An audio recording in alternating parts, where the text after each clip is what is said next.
Hello, and thanks for joining us.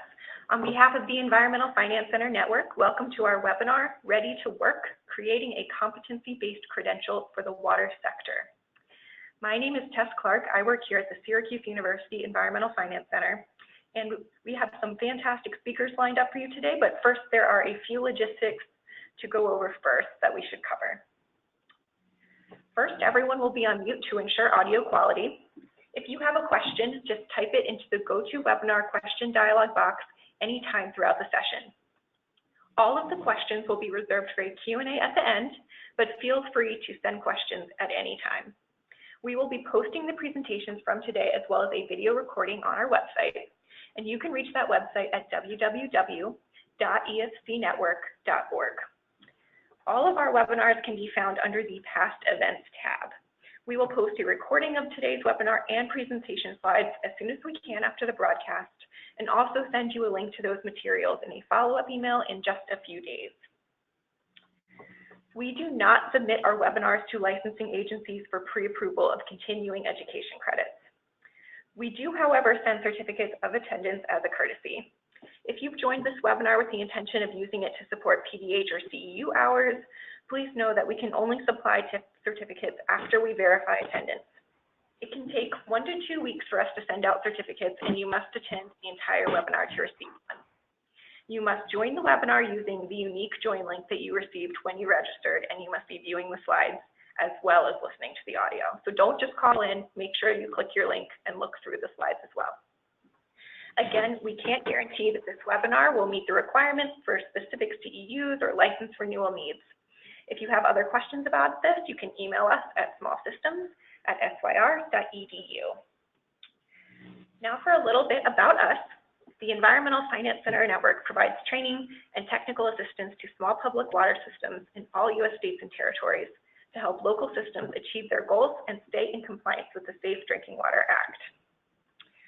And as you might guess, the EFCN is a university-based network. You can see a list of all of our network members here. We work together to create solutions to difficult how-to-pay issues of environmental protection and improvement. All right, and on that note, I would like to introduce Pam Moravsky from the Environmental Finance Center at California State University at Sacramento.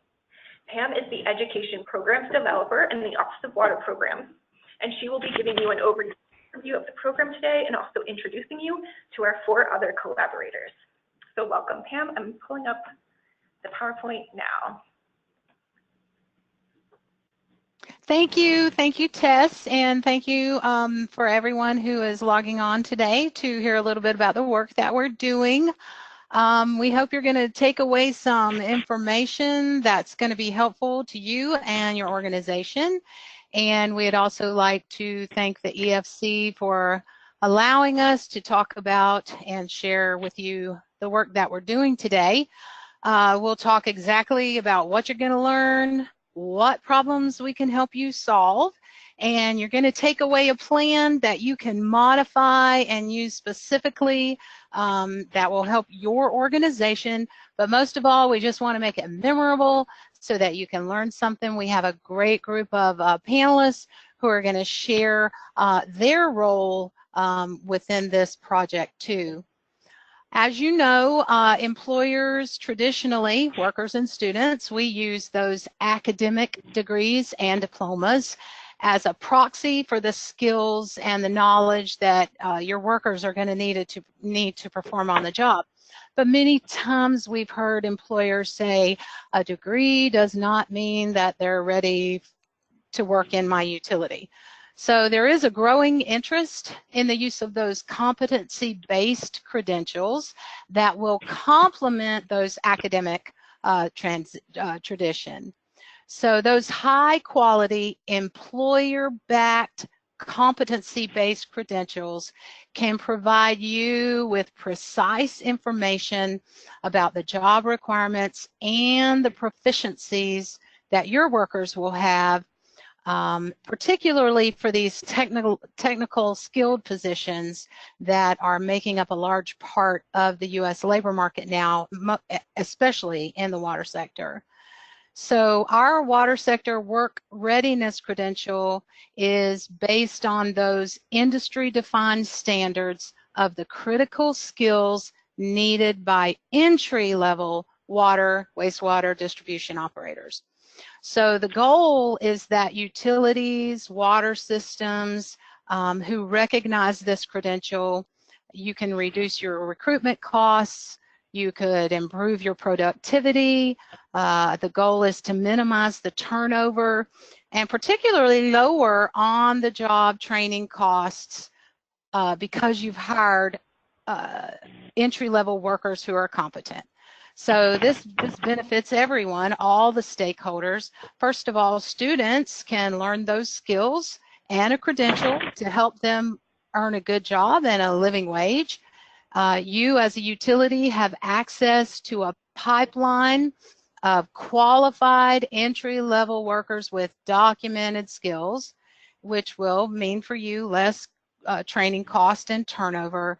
And the schools will benefit by leveraging the funding that they have available to offer students an opportunity to earn skills in high wage and high demand careers. So communities also benefit because we have skilled water and wastewater operators who contribute to health and safety of the community as well as that strong economy. So there's several objectives that we have to cover today. Tess, if you'll move to the next slide, please. So today you're going to learn the 5 steps. So we'll go over all 5 steps that we used to create a competency-based water workforce credential. So first we had to determine needs, and we're going to go into each one of these specifically. We formed some great partnerships, and all of those partners are here to talk with us today. We have some awesome resources that are available to you. You don't have to be an expert because they're already created by the expert.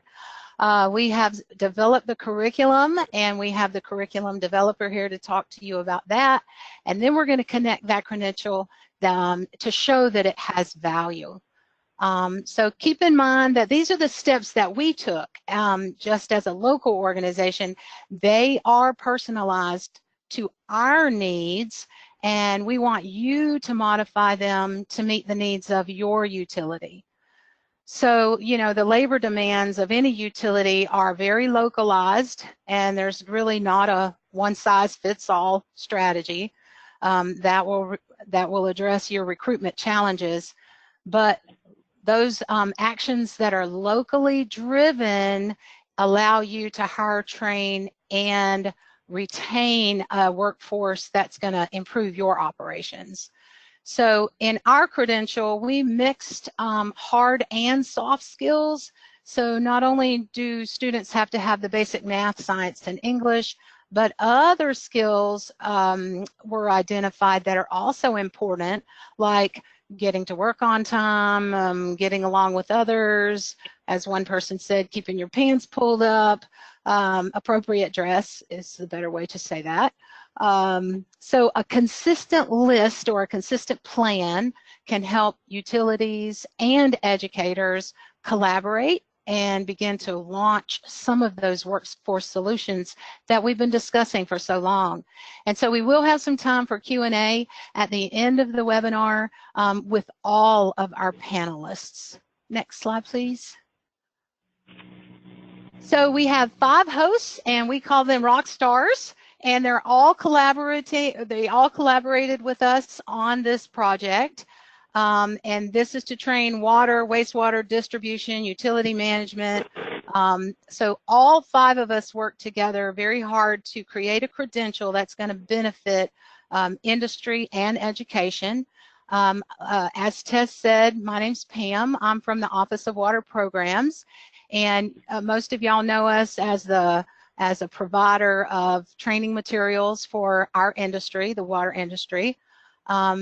Dan DeMoss is a superstar. He's the executive director of California Rural Water. He runs a very successful state apprenticeship program, and he works with small water systems, assists them in operations to help make their operations effective. And then the other 3, we have 3 representatives from a local charter school It's called SIA Tech, and they're also on the call with us to answer your questions. Deborah DiBiase, she runs several programs throughout the state, and I'll let her tell you a little bit. They just collaborated with Amazon to create some cloud-based computing opportunities training for their students. Henry is the pathway curriculum specialist, so he develops the curriculum and was instrumental in helping us create the curriculum for this project. And Kim Moore is the principal at our local school, so she works with recruiting and getting those students into the program so that they can earn this credential. So each of us has a different insight and perspective into the process, and we'll be available to answer any questions you may have after the presentation. Next slide, please.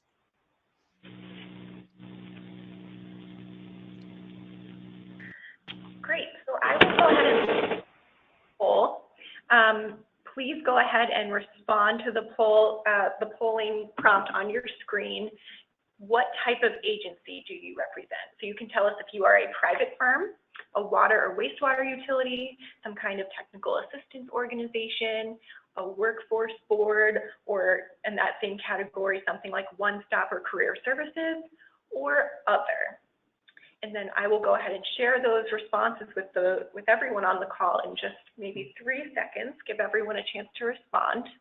So in 3, 2, and 1. I'm going to go ahead and close this now. And in terms of the results, 47% of folks today on the call are water or wastewater utility folks.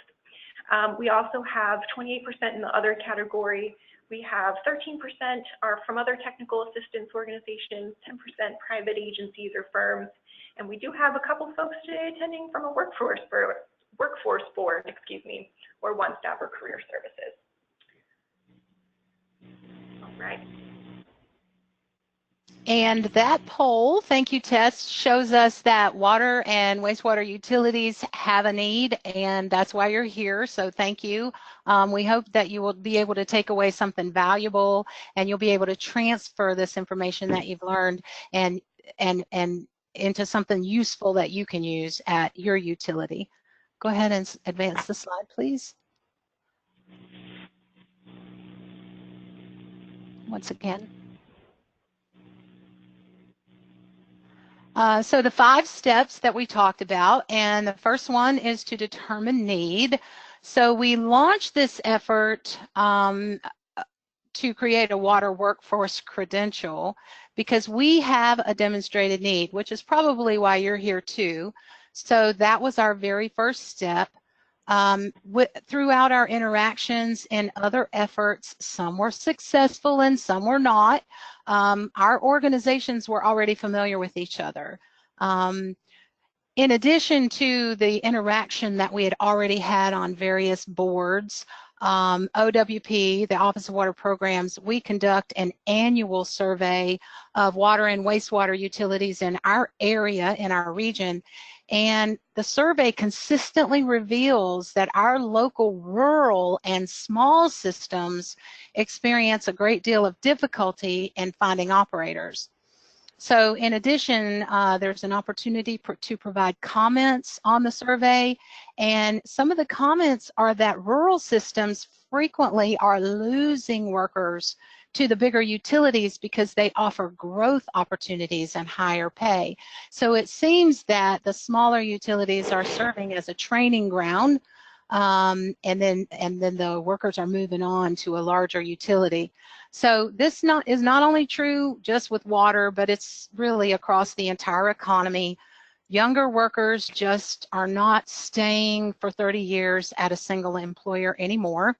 They're moving from one employer to another in this gig economy on a more frequent basis, and that really affects the retention efforts of utilities and water employers. Go ahead and advance the slide, please, Tess. So we are going to have another poll question for you to complete, Tess. Great. So So that poll question is, how difficult is it for you to fill vacancies in your organization? So you can tell us, yeah, we have an abundance of qualified applicants. We have about an average number of qualified applicants, or on the flip side, it's difficult for us to find qualified applicants, or it's very difficult to find qualified applicants. So I see that about half of you have responded so far, so we're just going to give you a few more seconds so we can keep moving here. So I'm going to close this poll in 3, 2, and 1. And of our results today, it looks like 50%, wow, are in the difficult to find qualified applicants area, and 41% are saying very difficult to find qualified applicants. So yes, as you suspected, Pam, this issue is really quite ubiquitous. Yes. Thank you, Tess, and it's very prevalent. So I think with your being here, hopefully you'll be able to take away something that you can use to help you with that problem, and it's really all over nationwide. So can you advance to the next slide, please? So everybody's aware of these needs. There's been a number of reports published within the last few years, even within the last few months, warning us of this impending workforce shortage. I hope some of you are nodding your heads. In February just of last year, that legislative outline for infrastructure, that directed specific funding to high schools to promote strategies like apprenticeship, work-based learning, and dual enrollment, all of those things that we're covering. I know that the EFC put on another webinar not too long ago about the Brookings report. Most of you are likely aware of that report because it did receive national attention. And that report outlined the shortages and how to renew our workforce, and it spurred this Water Workforce Initiative. So these issues have been identified, and most of us are very well aware of them. We know several issues contribute to the shrinking labor pool. One is our aging workforce. So the impending retirements reduce the pool of skilled and qualified workers, and they create staffing vacancies of up to 50% according to National Rural Water, and that's substantial. So another factor is that our industry, there's a lack of public visibility. In fact, some people call us the hidden industry because no one notices our workers unless they're not there. In addition, we have this college for all mindset in the secondary schools, which means that fewer students are interested in or participate in career and technical education. And finally, hiring procedures and certification roadblocks, especially I know in the few states that I'm familiar with, make it hard to even launch a career. So some states require as much as a year of experience before awarding a certification, which means we have people who are working for a year without pay. And I know I couldn't do that. I don't know if you could, but we also know that diversity is a challenge as outlined in that Brookings report. Our industry is dominated by white males and their average age is 47. So this being said, the needs of our industry are clearly defined. We need a young and diverse pipeline of workers. And now this is our industry need, and we're still on identifying the need. And Deborah DiBiase, who is the Director of Youth Opportunity Programs at SIA Tech, she's going to talk a little bit about education needs. Go ahead and advance that slide, Tess. Hi, yes, I'm Deborah, and I direct college and career programs at SIA Tech. And one of my go-to websites for learning about workforce needs is the Georgetown Center on Education and the Workforce. And if you go to that website, you'll see that they report that 2 out of every 3 jobs require at least some training or education beyond high school. And increasingly, this post-secondary training is necessary to enter the middle class. For our students not interested in or able to pursue a 4-year degree, something that's been considered a traditional vehicle for entry into higher wage jobs, An industry-recognized credential is evidence that a student has mastered skills important to employers. And the opportunity to earn a credential along the way to obtaining a degree allows students to earn and learn in their field. Because of all of this, credentials are an important component of any effective K through 12 career pathway, including those at SIA Tech. Most CTE funding in California is received through competitive grants. By offering these credentialing opportunities, schools can show that they are using their funds to create robust pathways delivering marketable skills. There are a number of credential varieties, and the next few slides will give you an idea of their proliferation. Next slide. Right now, it's possible to earn a whopping 738,000 different credentials in the U.S. Most of these credentials are provided via secondary and post-secondary institutions, so think diplomas and degrees. But that number also includes certificates, boot camps, badges, and other short-term credentials. The number of both these traditional and non-degree credentials is exploding. The programs are just proliferating. But it's really become difficult to assess the quality and usefulness of these credentials. What skills and abilities are they developing? What pathways do they support? What's the impact of owning one of these credentials on employment and earnings outcomes? Credential transparency has value for students, consumers, and businesses. And a little later in this presentation, we're going to discuss how we plan to address the transparency of our credential. Next slide. In considering a credential that would benefit SIA Tech students as well as the industry, we encountered a myriad of credential types, and we want to discuss the differences between them. Credentials have proliferated in recent years, causing a lot of confusion. There's a lack of shared understanding about what makes credentials valuable, how that value varies across different types of credentials for different stakeholders, what constitutes quality, and how credentials are connected to each other and to opportunities for the people who have earned them. Our goal was to ensure students at the beginning of the water career pipeline are gaining the basic skills necessary for success in entry-level occupations. And we wanted to be able to connect them to apprenticeship or post-secondary opportunities. This means articulated credit into other programs. In other words, the credential needs transferability, stackability, portability. We focused on personnel certifications that would feed into a registered apprenticeship. Next slide. So we know that employers have needs, educators have needs, and now we're going to move on to step 2. We've determined our needs, and we're going to move on to step 2 to forming those partnerships. And that's the backbone of any training. So education institutions can remove that training burden from employers, but they have to know your needs. So this means you have to know and form relationships with the education providers in your area. And that could be things like serving on an advisory board or participating in, community events. So any of those things will help you get to know those education providers in your community. We're going to move on to the next slide, and Deborah's going to talk about SIA Tech and our community schools. Yes, this map gives you a picture of SIA Tech's reach across the state.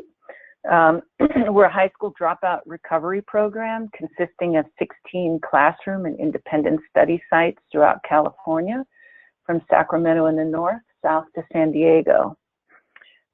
We're a public charter high school serving disconnected youth ages 16 to 24, many of whom have significant barriers to employment. Over 2,000 students are currently enrolled in SIA Tech, and 200 of these students are in the Sacramento region. Our motto is real learning for real life, and our goal is to equip students with education and job skills leading to family-sustaining employment after graduation. SIA Tech is an ideal partner in this project because we can expand the program throughout the state once the certification is perfected. I'd like to turn over the presentation now to Kim Moore, the principal of our Sacramento South school, and she can tell you a little bit about that site. Next slide. Thank you, Deborah, and thank you to everyone who's listening today. SIA Tech Sacramento consists of two schools. We have a school site, my school site, which is in the community. It's a classroom-based program that is tuition-free and serves students that are between the ages of 16 and 24 years old, what we call opportunity youth, who are not currently enrolled in other programs throughout the state. We offer a standard high school diploma to our students, and that includes the students that are over the compulsory age of 18. Our charter school is fully accredited, and it is based, these two sites are based in Sacramento, California. On your screen, you will see an example of the growth of our two pathways over the past few years. Not a kind of a interesting slide here. The Sacramento agriculture, it got off to kind of a slow start, but as you can see, it's grown exponentially over the last couple of years.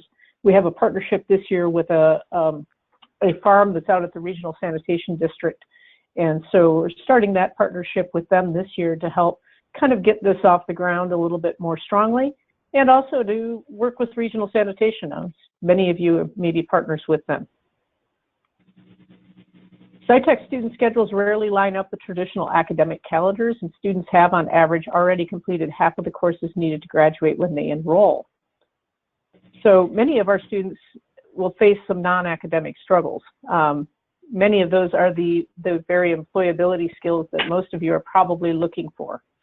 Big part of our program here is to try and help our students overcome some of those barriers, which may include, excuse me, may include childcare, transportation, just trying to reintegrate back into a schedule where they need to be somewhere. And so that is as much a part of our program as the subjects that they're also tackling. We utilize a linked learning model, which is an approach, not a program. Learning is about college and career, and it's for all of our students, regardless of the achievement level. California Rural Water's apprenticeship program was a good fit for our students because of some of the challenges that they have and their barriers to finding other gainful work. Dan will tell you a little bit about how we are a viable partner for their program. I apologize. Thank you, Kim. I want to just talk briefly about the origins of the apprenticeship program. National Rural Water Association went back into Washington, D.C. about 3 years ago and started working with Department of Labor on a national scale to establish the program's work processes and procedures. And then each state affiliate, such as ours, has the opportunity to file their own for their own program. California did this about 2 years ago.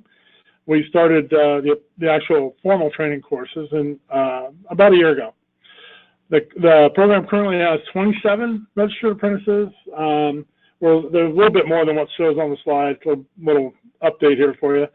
With 21 active and 14 participating utilities. The difference between registered and active is we've got utilities in the process of registering their apprentices and haven't started classes yet. Our program's an incumbent type, which is different than, if any of you are familiar with the normal apprentice program from the trades or anything else. By incumbent, I mean they're already employed at a utility. This is one of the things that we saw a need for when we looked around and talking with utilities. The apprenticeship program addresses not only state certification requirements, but also a lot of other things to make a well-rounded operator. Our network of utilities consists of 1,100 membership utilities across the state. We anticipate, once we're up full speed, somewhere between 90 to 100 utilities, apprentices at any given time. There is room for expansion in SIA Tech We were happy to get involved with this partnership.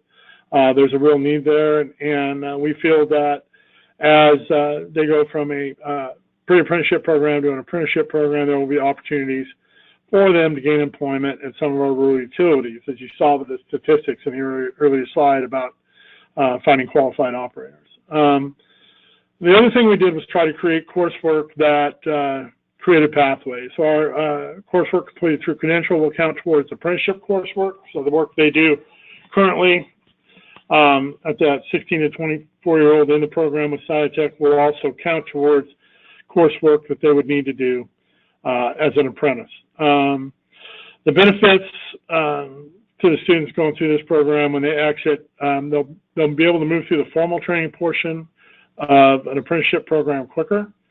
They will have a better, more well-rounded view of what they need to do as a utility employee, and there'll be a lot less cost for training. We also provided a pathway via several programs.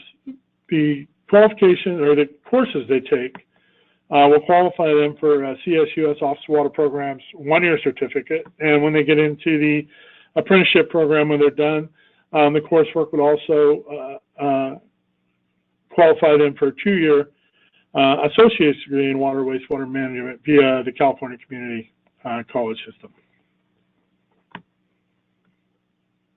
Next slide, Pam.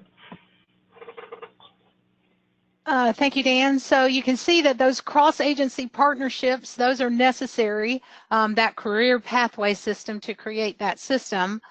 So each partner ensures that the system operates by serving the local labor market demands and the needs of the workforce. And the goal is to work collaboratively and make it possible to leverage resources across the systems and from different sources. Next slide, please. So we've determined our needs, we formed some partnerships, now we're going to explore our resources. The best part about this project is that we did not have to be an expert. Those resources are already available to help you. They're available to you right now, and they're created by the experts, and we're going to explore those resources with you now. Go ahead and click ahead, please. So one example is the Department of Labor Competency Model for water and wastewater operators. So you may be familiar with this already. Competencies simply mean job skills. That's the knowledge and the abilities required to do the jobs at your facility. To be recognized as having a competency, the worker has to be assessed through observation, a set standard in a job setting. Employers, that makes it easier for you because you can identify those people with the competencies they need. It ensures that the workers have the skills they're needed when they're needed. When the competencies required for the jobs have been mapped into a framework, that allows individuals to build his or her career. So the competency models can be used to, one, help educators develop the skills. That's going to help. The competency model actually helps SIA Tech develop the skills in students. It helps business and industry find the skilled workers. And then it also helps the workforce development organizations promote employment and advancement by identifying those competencies. So competency modeling identifies the skills and the abilities that are important for a variety of jobs in the same organization. So you'll see that there's 3 tiers, the red, the yellow, and the blue. The lowest is foundational. Those usually taught in the classroom. Those are the math, the science, ability to communicate. So SIA Tech will be teaching those foundational skills. And then the second tier are the skills related to the industry, and those are going to be taught in some work-based learning opportunities through the apprenticeship program. And then the blue tier, the last tier, those are actually identified at each utility, and so individual utilities will identify those skills and teach those. So what we're addressing are the foundational and the industry related skills. Go ahead and advance that, please. So it wasn't created in a vacuum. Industry partners collaborated with the Employment and Training Administration to develop and maintain these models. The organizations that you see on the screen all contributed to the development of this water and wastewater competency model. They did the job analysis, documenting the competencies, and the behaviors that are important for water operators. So this is where the hard work has already been done for you. Go ahead and advance that, please. So in exploring the model, you can just go to the Department of Labor, put in water, wastewater operators. You can explore that model.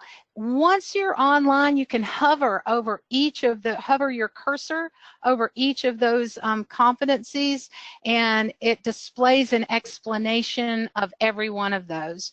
But you can also download them in different formats like PDF, Word, and Excel. And that's going to be shown in the next frame. Go ahead and advance. There you go. This was really invaluable here. This page is available from the Department of Labor website. It lists the resources available, including that master list of all the competencies. And really, there's over 500 of them. So what you have to do is customize that list based on what you need and what's relative to your organizations. And we used all of these materials and worksheets to design the curriculum and create our credential.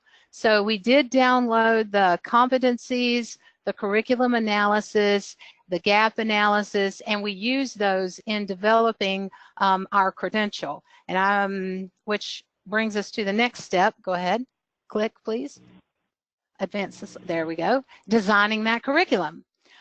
So using those worksheets, we worked with Dan and industry to identify the value of each competency. Reviewing those allowed us to consider the correct roadmap to ensure each course in our program made sense and fit into the program to build those skills that the students need.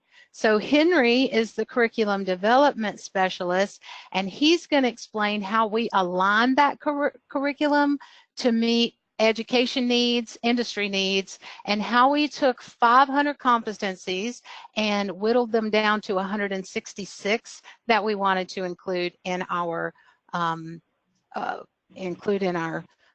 credential. Henry? Oh, thank you, Pam, and thank you to everybody joining us today. So, as you can see here, this sheet we downloaded from the Department of Labor's website, and it lists every single competency. You can see it gives us kind of some options here of not important, preferred, essential. And so what we did is we converted this to an Excel format and passed it around to our industry partners. So through Dan at the CRWA. We went through this list and identified the competencies that we felt were most important. And the list was brought from 500 to 166 competencies.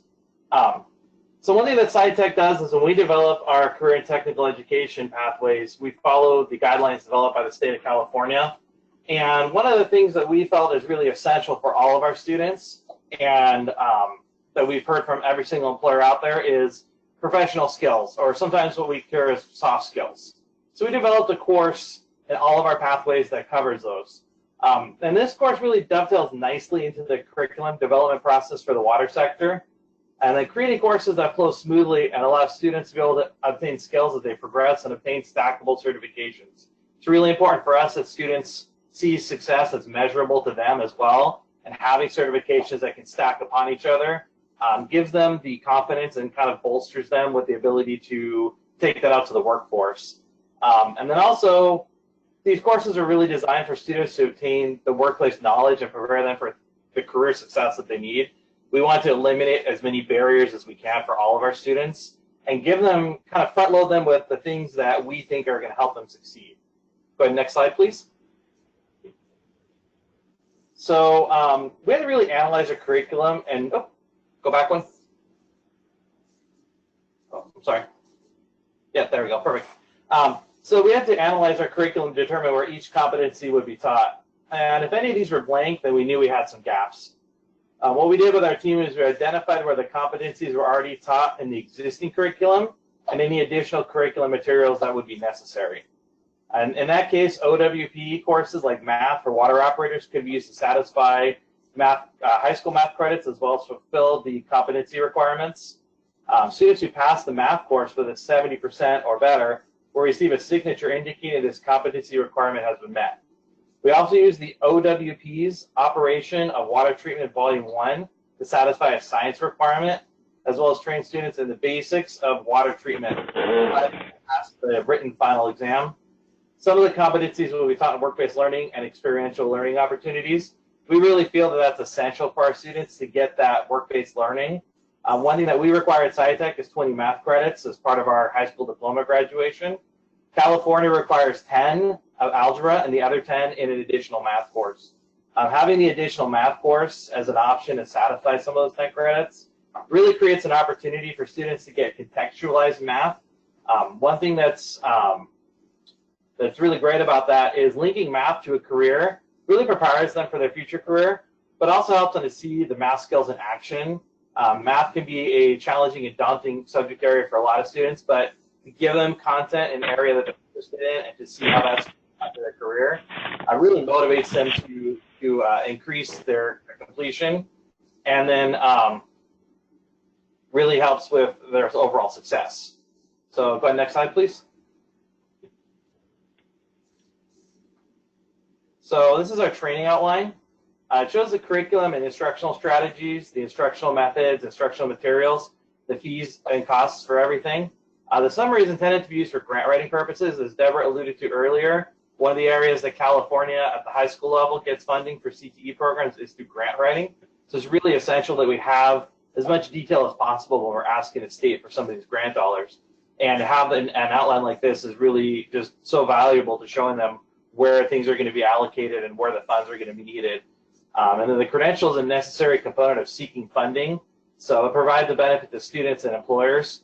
And like I said, to have these as a stepping stone for us is really valuable. Go ahead, next slide. And this is just a continuation of the curriculum outline. And you can see, like I said on here, we talk about the number of hours, what the names of the courses are, and the experiences that the students will have. And then one more, please.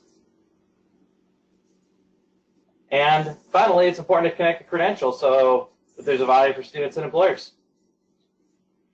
Thank you so much, Henry. Go ahead and advance that. So now we're going to talk about how to connect that credential. So Deborah mentioned earlier that just the sheer number of credentials is mind-boggling, and it makes navigating them difficult, and people have a hard time determining the quality. So very recently, in recent reports as late as September of 2019, nearly every state now has or is considering an education attainment goal of about 55% of their graduates who earn a credential. And this is going to absolutely require an increased focus on non-traditional and underserved groups. And those are the people that we do not have in our industry: women, people of color, so non-traditional, underserved groups. So non-degree credential, like the ones that we're offering, those are the key component of those state credential attainment goals. So the National Skills Coalition is a leading effort in developing quality criteria for those non-degree credentials like ours. So far, 6 states are involved in setting those standards to ensure value in the credential. Those 6 states, if you're interested: Alabama, Iowa, New Jersey, Tennessee, Virginia, and Washington are participating in that right now, but the rest are coming. And so assessing the value of a credential means that we have to see, is there a return on investment in time and money? And are the students earning appropriately in that field of study? We have to look at regional wage differences, and access to education and training in that field of study? And are they stackable with higher paying credentials? In fact, can they use this credential to help earn an apprenticeship credential in Dan's program? So that's going to be one of those measurement standards. So if your state has not yet defined standards of a quality non-degree credential, be aware that it is coming pretty soon. And in the meantime, you might want to consider registering your credential as well as inform industry throughout your state, like we will with California Rural Water, that organization is backing this credential, and it's endorsing it as an indicator of workforce preparedness. So Credential Engine is one brand new organization. It's a nonprofit, and they're working to create credential transparency. They want to build a credential marketplace that will increase credential literacy and empower everybody to make just more informed decisions. So we also connected we're looking into registering it with Credential Engine, but also we connected it to the apprenticeship program through an articulation agreement, like Dan mentioned earlier, that will give credit for the coursework that the student has already created. That stackability, allowing a student to earn one credential that will work toward another. So this is just one example. Others, there are some digital credentials. If you wanted the digital credential that people could put on their LinkedIn, that's Credly is one. And then Portfolium is a company that will, for a fee, which we wanted to try to avoid, where they will upload your credentials and share them with employers.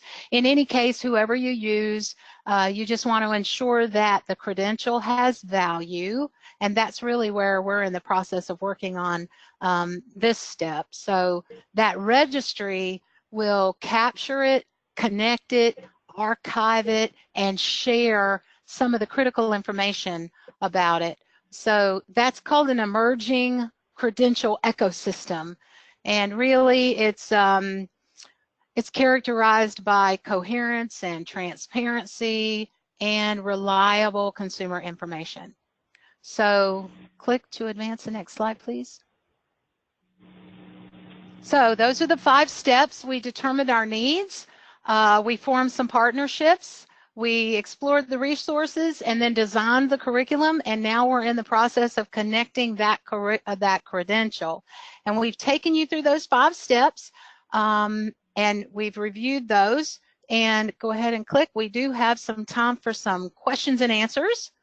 So if you have any specific questions for our panel, our roles are listed. So if there's a specific person that you want to address the question to, you can do that, and we'll have some time for Q&A.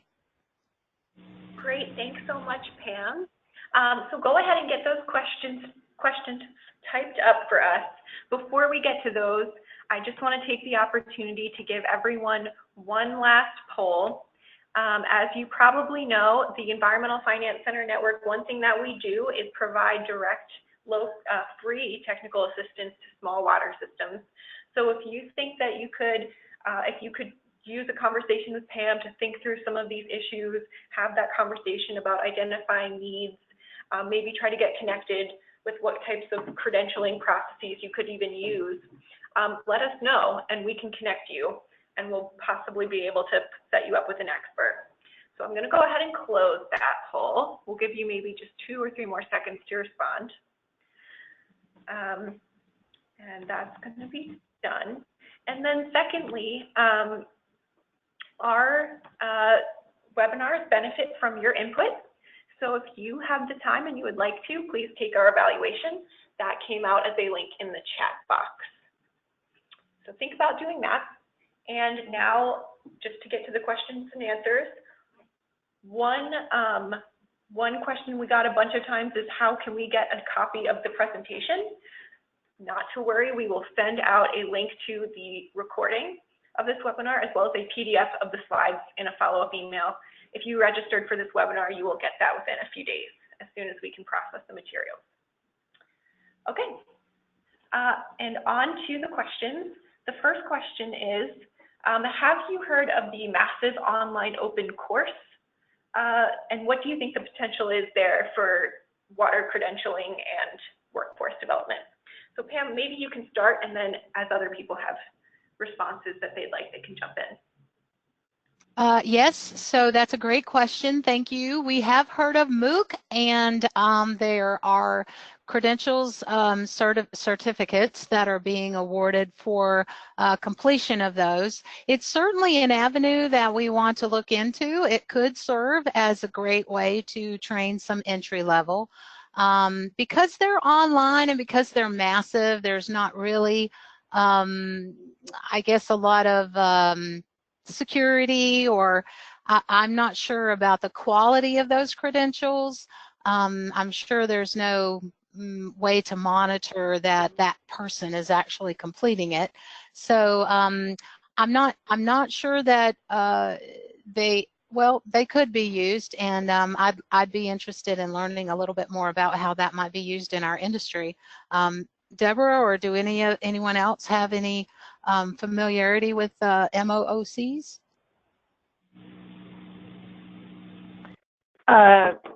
I would just say that our students are used to learning in a blended environment, so it wouldn't be out of the question to deliver a credential that way. But I think having that human supplement is really important. So having a teacher in the classroom to guide instruction is important. I agree, Deborah, because I think that especially with the younger generation and maybe the technical part of our industry, you know, math can give students a hard time, or some of the technical aspects that they will need access to some personalized, where they can ask questions and get some personal assistance. Yeah, and there's a soft skills component that's really best delivered in person. Great. So we're getting a lot of questions about the competency model from the Department of Labor. So if it's okay, I think I will go back to those slides. Just a page back here. So here's the model. We will be sure to send out a link to this in our follow-up email. I will get that from Pam so that you can go and click through this yourself. And the next, so that's, we got 2 or 3 questions about that. And then here is a question. I think, Pam, maybe you can start, and then again, others can respond after you. The question is, could you clarify how your credential would interface or not with the student's ability to gain operator certification from the state? So Henry, did we put in anything about students being able to sit for the state exam after they complete operator, the first course in operation of water or distribution systems, as well as the math? Do you know if that's included? Included in the presentation we did, or in the coursework? I'm sorry. Yeah, so in the curriculum development part, the students, after they complete those, the math and the water operator training, maybe we didn't address that, and probably we should, that the school or some specific funding would pay for the students to sit for the state exam. So those, yes, the requirements, they would certainly be qualified and eligible to sit for the state exam after completing the course with SIA Tech. So I'm not sure if we included that, Henry. So one thing that we can address there, that, you know, some of it obviously has to do with funding. So part of the process here would be looking to get some of that covered through grant funding that California is offering to the high schools. So as we apply for different grants, that would be something we would ask for in that portion as well, is to be able to provide the students the ability to take the exam.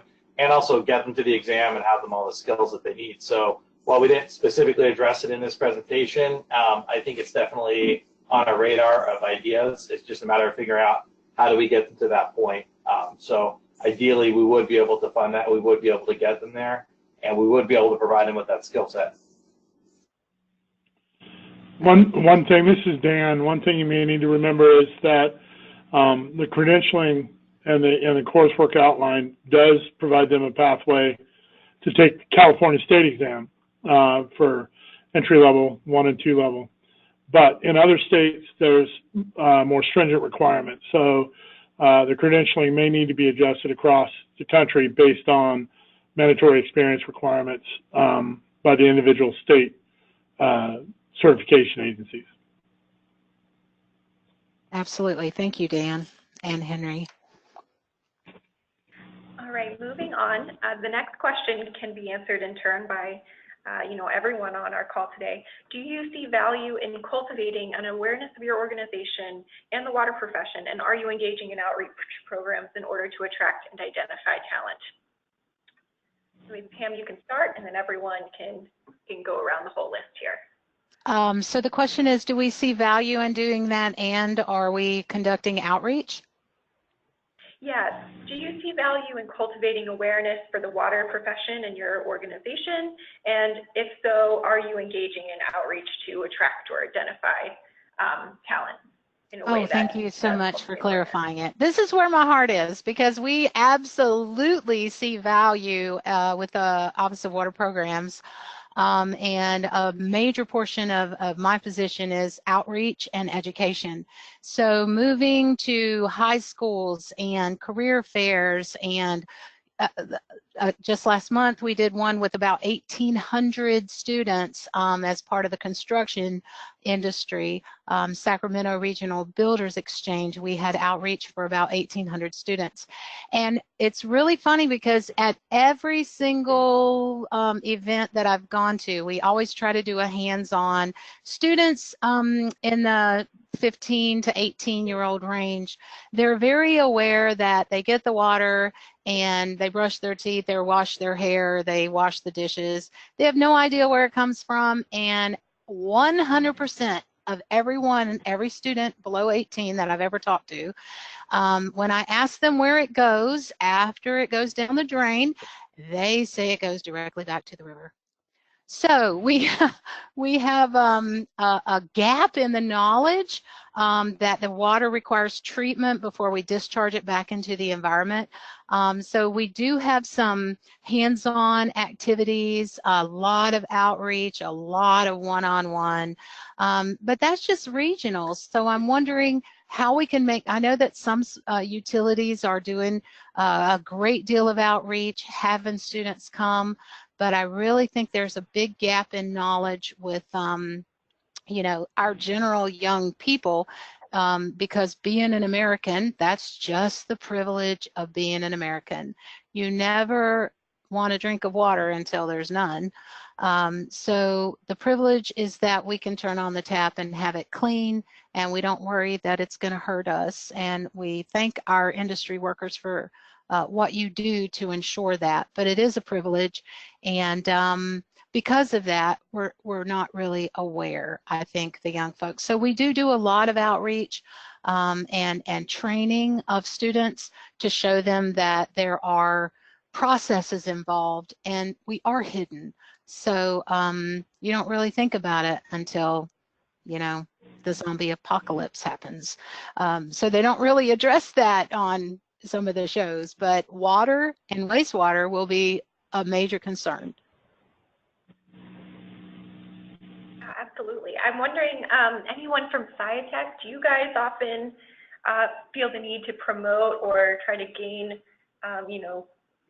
try to make more visible some of the water sector work that you guys are directly funneling students into? Yeah, I can address. Yeah, oh. Go ahead. Go ahead, Henry.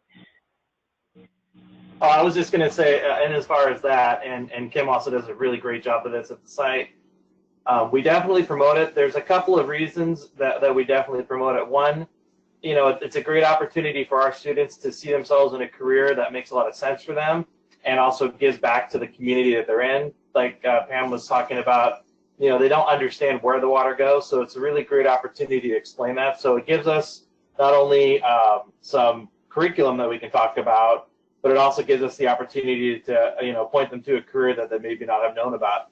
And as far as outreach, you know, one of the nice things for us is that when we do have students that are coming in, especially with the students that we work with, it's a really great opportunity to talk to them about how they can see themselves successful and what opportunities we can provide them to get into a career path like that. And, you know, it gives them a really connected feeling. And we are in a very agriculture-rich area in Sacramento, and so talking about water and wastewater really is an opportunity that they don't think about. And so we promote it pretty heavily, you know, when students do come in. So I'll pass over to Deborah now because she also wanted to add. Oh, no, I was just going to say the outreach is really important to us because a lot of our students are not aware of the great careers that can be had in the water industry. The fact that they can start off with a credential or certification and obtain really good employment, but also move on to other degrees and diplomas if that's what suits them. There's a lot of potential there. I also want to say it's really great for us because a student who gets interested in becoming credentialed in the water field, it adds some context to the math work they're doing and makes it much more relevant to them. And sometimes when it's difficult to come into the classroom for your core classes, if you know that you're working towards a credential and a job, that changes your attitude about the courses you're taking. So it's just a win all the way around for us, and we're very excited to be partnering on this project. Well, we are right at the top of the hour, and that seems like a fantastic place to leave off. That was a lovely thought there, Deborah. I want to just invite Pam. Pam, do you have any closing comments that you'd like to leave us with today? I just want to say thank you to all the panel staff, the EFC staff. You guys made it really easy. Please complete the survey. We really want to know what you think, how we could do better, and if we could answer any questions for you. We want to know your challenges. And also, we'll be talking about our pre-apprenticeship program next week at the same time. So if you would like to join in and hear how the same organizations are working together to create that pre-apprenticeship and providing some wraparound services for students that Deborah alluded to earlier, then we'll be certainly happy to take you through that too. Thank you guys all so much for coming, ladies. Yeah. All right, thanks Pam. Thanks everyone. Thank you.